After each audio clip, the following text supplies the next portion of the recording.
செத்து போய் 3 நாள் ஆச்சு. ஆனால் அதுக்கு பிறகுதான் இந்திய அரசு அமெரிக்காவுக்கு கண்டனமே தெரிவிச்சிருக்காங்க. இதை விட பெரிய அசிங்கம் இந்தியாவுக்கு இருக்கவே முடியாது. 14 அம்ச புரிந்துணர்வு ஒப்பந்தம் இப்போ ரெடியா இருக்கு. இதுல ஈரானுடைய ஃபாரின் மினிஸ்டர் பாச்சராக்கி ஒரு முக்கியமான விஷயத்தை கடைசி நிமிஷத்துல சொல்லியிருக்காரு. ஈரானுக்கும் அமெரிக்காவுக்கும் இடையில நடக்கக்கூடிய போர் முடிவடையும் தருவாயில இருக்கும் இந்த நிலையில உக்ரைன் மீதான ரஷ்யாவின் தாக்குதல் தீவிரமாக இருக்கு. ஒட்டுமொத்த உலகமுமே ஏதோ ஒரு கார்னர்ல போர் மேகம் சூழ்ந்துகிட்டே தான் இருக்கு. ஐக்கிய அரபு அமீரகம் ஈரானுக்கு உதவக்கூடிய வகையில முடக்கப்பட்ட சொத்துக்களை விடுவிக்கிறது தொடர்பாகவும் தொடர்ச்சியாக வர்த்தக ரீதியிலான உறவை மேம்படுத்துவது தொடர்பாகவும் ஒரு முக்கியமான டீலுக்கு ஓகே சொல்லியிருக்காங்க. இதனால இந்தியாவுக்கு லாபமா நட்டமா டீட்டெயில்டா பேசுவோமா?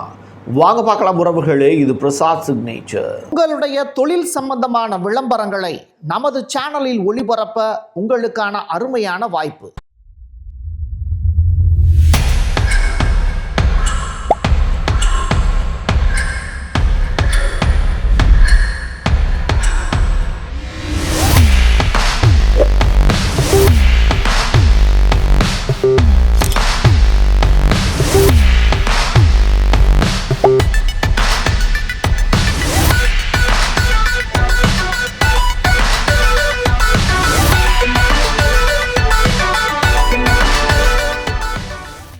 இந்தானி இழுத்தடிச்சு 14 அம்ச புரிந்துணர்வு ஒப்பந்தம் ஈரான் கையில் கிடைச்சிருக்கு. இதில் ஈரானுடைய பாச்சராக்கி IRIB அப்படிங்கிற அந்த நாட்டினுடைய அரசு ஊடகத்துக்கு ஒரு இன்டர்வியூ ஒன்று கொடுத்திருந்தார். அதுல நம்ம புரிஞ்சுக்கிட்ட விஷயம், இன்னமும் ஒப்பந்தம் கையெழுத்தாகல, இறுதி நிமிடம் வரைக்கும் இதுல மாற்றம் ஏற்பட வாய்ப்பு இருக்கு அப்படின்னு சொல்றாங்க. ஒப்பந்தம் கையெழுத்தானதும் நேரில் வந்து ஒவ்வொரு அம்சத்தையும் மக்களுக்கு விளக்குவதற்கு தான் தயாராக இருப்பதாக ஈரானுடைய ஃபாரின் மினிஸ்டர் சொல்றாரு. இல்லாட்டி ஈரான்ல மறுபடியும் வன்முறை அதிகரிப்பதற்கான வாய்ப்பும் உள்நாட்டு கலவரம் ஏற்படுவதற்கான வாய்ப்பு இருப்பதாகவும் அஞ்சப்படுது. ஏன்னா ஒப்பந்தம் இங்க அமெரிக்காவோட. பென்டகன் தாக்குதல்ல 3 பேர் கொல்லப்பட்ட நிலையில இந்திய கப்பலுக்கு உதவுறதுக்கு யாருமே வராத காட்சிகள் இங்க அரங்கேறுது. இந்த காட்சிகளை பாருங்க.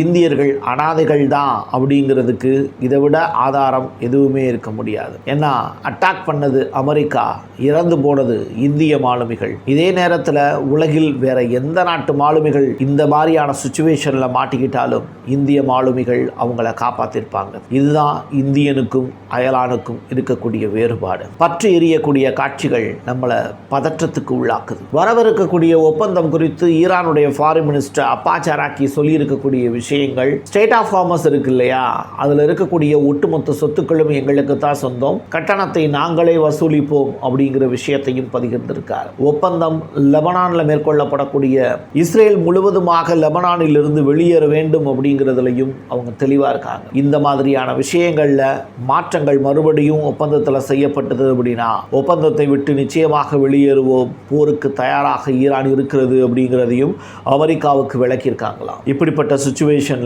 ஈரானுக்கும் அமெரிக்காவுக்குமான போர் முடிய போகுது. இஸ்ரேல் என்ன செய்ய போகுது அப்படிங்கிற பெருத்த எதிர்பார்ப்பு எல்லாருக்குள்ளேயும் இருக்கு. மறுபடியும் அமெரிக்கா எண்ணெய் ஏற்றுமதி செய்வதற்கு உகந்த நாடாக மாறி இருக்கு அப்படின்னு தகவல் வெளியாயிருக்கு. வெனிசுலாவிலிருந்து இறக்குமதி செய்யப்பட்டிருக்கக்கூடிய ஒட்டுமொத்த எண்ணெயும் வச்சு உலகத்துக்கு இன்னும் 10 மாசத்துக்கு அமெரிக்காவால் எண்ணெயை ஏற்றுமதி செய்ய முடியும்னு சொல்லப்படுது. சவுதி அரேபியாவையும் ரஷ்யாவையும் முந்திக்கிட்டு இப்போ அமெரிக்கா உலகளாவிய அளவில் எண்ணெய் ஏற்றுமதியில் சிறந்து விளங்கக்கூடிய நாடாக அடுத்த ஓராண்டுக்கு இருக்குன்னு சொல்லப்படுது. இது ஒரு மிகப்பெரிய விஷயம் தான். ட்ரம்புக்கு ஐக்கிய அரபு அமீரகம் ஒரு மிகப்பெரிய அதிர்ச்சியை அளிக்க தயாராகிட்டு இருக்கு. ஈரானுடனான பொருளாதார உளவுத்துறை ஒத்துழைப்பை மறுபடியும் தொடங்குறதுக்காக முடக்கப்பட்ட $10 பில்லியன் மதிப்பிலான ஈரானிய நிதியை விடுவிக்க ஐக்கிய அரபு அமீரகம் இப்போ ரெடியா இருக்குன்னு சொல்லப்படுது.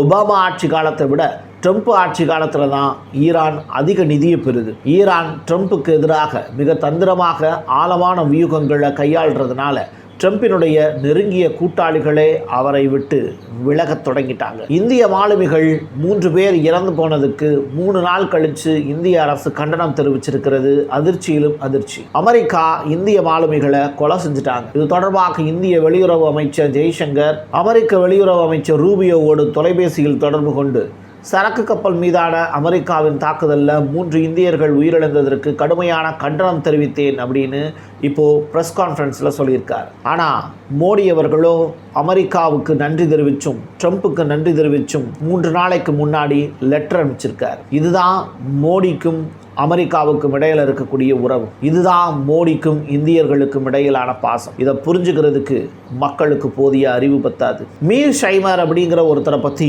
உங்களுக்கு தெரியுமா? இப்போ நீங்கள் வீடியோ காட்சியில் பார்த்துக்கிட்டு இருக்கீங்கல்ல, அவர் சொல்லியிருக்கக்கூடிய விஷயம், ஈரானுடனான போரில் இஸ்ரேல் தோல்வி அடைஞ்சது அப்படின்னா அது ஈரான் மீதான அணு ஆயுத தாக்குதலை நடத்தக்கூடும் அப்படிங்கிற எச்சரிக்கையை விடுத்திருக்கார். இதற்கான ஒரே தீர்வு என்ன தெரியுமா? ஒன்று இஸ்ரேலுடைய ஆயுதங்களை களைவது, அப்படி இல்லைன்னா இஸ்ரேலுடைய இருப்பையே முற்றிலுமாக ஒழித்து கட்டுவது. அப்படின்னா என்ன? ஒட்டுமொத்தமாக இஸ்ரேலை முடிச்சு விடுறது. இந்த சுமையை உலகத்தால் இனிமேலும் தாங்கிக் கொள்ள முடியாது. யூதர்கள் அழித்தொழிக்கப்பட வேண்டியவர்கள் அப்படிங்கிற ஸ்டேட்மெண்ட்டை உண்மையான வார்த்தைகளாக அவர் பதிவு செஞ்சிருக்காரு. If the Israelis lose in Iran, they will be fully aware that they lost. They will be fully aware that they will have enraged. And Iran with nuclear weapons will be very, very dangerous. ஈரானுடைய வெளியுறவுத்துறை அமைச்சர் முக்கியமாக ஒரு விஷயத்தை பதிவு செஞ்சு IRIB-லிருந்து வெளியில் போயிருக்கார். தொலைக்காட்சியில் அவர் பேசி இருக்கக்கூடிய கடைசி வார்த்தைகள், பேச்சுவார்த்தையினுடைய இறுதி கட்டம் நிறைவடைஞ்சிருச்சு. இரு தரப்பினரும் ஒப்பந்தத்தில் நேரில் போகாமல் தொலைதூரத்தில் இருந்தே டிஜிட்டல் சிக்னேச்சரில் அந்த சைன் போடுறதுக்கு காத்திருக்காங்க. அமெரிக்காவுடனான இந்த போட்டியில் ஈரான் தான் வெற்றி பெற்றிருக்கு அப்படின்னு சொல்லி அப்பாச்சாராக்கி ஸ்டேட்மெண்ட் சொல்லியிருக்காரு. ஒப்பந்தம் முடிவாயிருச்சு. அடுத்த கட்டமாக கையெழுத்திடக்கூடிய நிகழ்வு தொலைதூரத்தில் தான் நடைபெறுமே தவிர நேரடியாக போய் கையெழுத்திடுவதற்கான வாய்ப்பு கிடையாது. சுவிட்சர்லாந்து பயணம் கேன்சல்னு சொல்லியிருக்காரு. அதே நேரத்தில் இன்னொரு கார்னரில் போர் தொடங்கிருச்சு. அதுதான் உக்ரைன் ரஷ்யாவுக்கு இடையிலான போர். உக்ரைன் உட்பட 30க்கும் மேற்பட்ட நாடுகளில் 120க்கும் மேற்பட்ட உயிரியல் ஆய்வகங்களுக்கு அமெரிக்க அரசு நிதி உதவி அளிப்பதாக புட்டின் சொன்னதை இப்போ துளசி கபார்டு உறுதிப்படுத்தியிருக்காங்க. இதனால் என்ன பிரசாத் ப்ராப்ளம் அப்படின்னு சொல்லி கேட்டால், உலகளாவிய அளவில் அமெரிக்கா நிதி உதவி கொடுத்து வைரஸ் அப்படிங்கிற ஒரு பெரிய பிரச்சனையை மேலும் மேலும் தீவிரப்படுத்திக்கிட்டே இருக்காங்க. எப்படி கொரோனா வைரஸ் அப்படிங்கிறது உலகளாவிய அளவில் பாதிப்பை ஏற்படுத்துச்சோ அப்படி ஒரு தாக்கம் அமெரிக்காவினுடைய பங்குச்சந்தை வீழும்போது அதை டெவலப் பண்ணுறதுக்கான வாய்ப்பையும் அமெரிக்கா உருவாக்கி கொடுக்கும். இதுதான் இந்த உயிரியல் ஆய்வகங்களுக்கு நிதி உதவி கொடுத்து புதியதொரு வைரஸையும் புதியதொரு நோயையும் பரப்புவதற்கான அமெரிக்காவின் திட்டம். இது தொடர்பாக துளசி கபார்ட் சொல்லியிருக்கக்கூடிய வார்த்தைகள் வீடியோவாகவே வெளியாயிருக்கு. Today I'm releasing new evidence of long-standing US government funding of more than 120 biolabs in over 30 countries. Now, these biolabs include labs in places like Ukraine.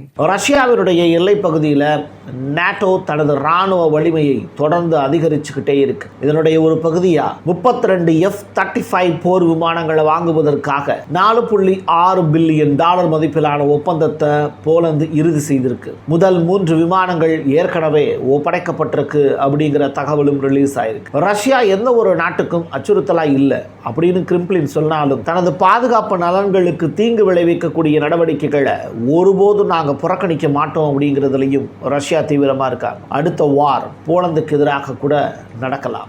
எது எப்படியோ இது சந்தையில் மிகச்சிறந்த ஒரு மாற்றத்தையும் பங்குச்சந்தையில் ஒரு நல்லதொரு எதிர்பார்ப்பையும் அடுத்து வரக்கூடிய திங்கட்கிழமைகளில் இந்தியாவுக்கும் அமெரிக்காவுக்கும் ஈரானுக்கும் ஒரு ஒய்யாரமான ஒரு சுச்சுவேஷனை ஏற்படுத்தும்னு நம்பலாம். இது எல்லாத்தையும் தாண்டி வேர்ல்டு கப் ஃபிஃபா நடந்துக்கிட்டு இருக்கு இல்லையா, அதில் ஈரானுக்கும் அமெரிக்காவுக்கும் இடையில் ஒரு போட்டி நடந்ததுன்னா அதில் யார் ஜெயிக்க போகிறா அப்படிங்கிற ஒரு பெரிய எதிர்பார்ப்பு இருக்குது. எல்லாத்தையும் கடந்து ஈரான் அந்த ஃபிஃபா வேர்ல்டு கப்பில் எந்த அளவுக்கு முன்னேறி போவாங்க அப்படிங்கிற எதிர்பார்ப்பும் யாருக்குமே கிடைக்காத ஒரு வாய்ப்பு. ஒதுக்கப்பட்ட ஒரு தேசத்தில் மறுபடியும் விளையாடுவதற்கான வாய்ப்பு அப்படிங்கிறது ஈரானுக்கு கிடச்சிருக்கு. இந்த வாய்ப்பை ஈரானியர்கள் சரியாக பயன்படுத்திக்கிட்டு உலகத்தினுடைய பார்வையை தன் பக்கம் திருப்புவதற்கான வாய்ப்பு கால்பந்து மூலியமாக அவங்களுக்கு கிடச்சிருக்கு. எந்த அளவுக்கு அவங்க அதில் முன்னேறி போவாங்க அப்படிங்கிறத பொறுத்திருந்து பார்க்கலாம். என் கையெழுத்து என் மக்களுக்கானது உறவுகளை மீண்டும் ஒரு பதிவில் சந்திக்கலாம். நன்றி, வணக்கம். உங்களுடைய தொழில் சம்பந்தமான விளம்பரங்களை நமது சேனலில் ஒளிபரப்ப உங்களுக்கான அருமையான வாய்ப்பு.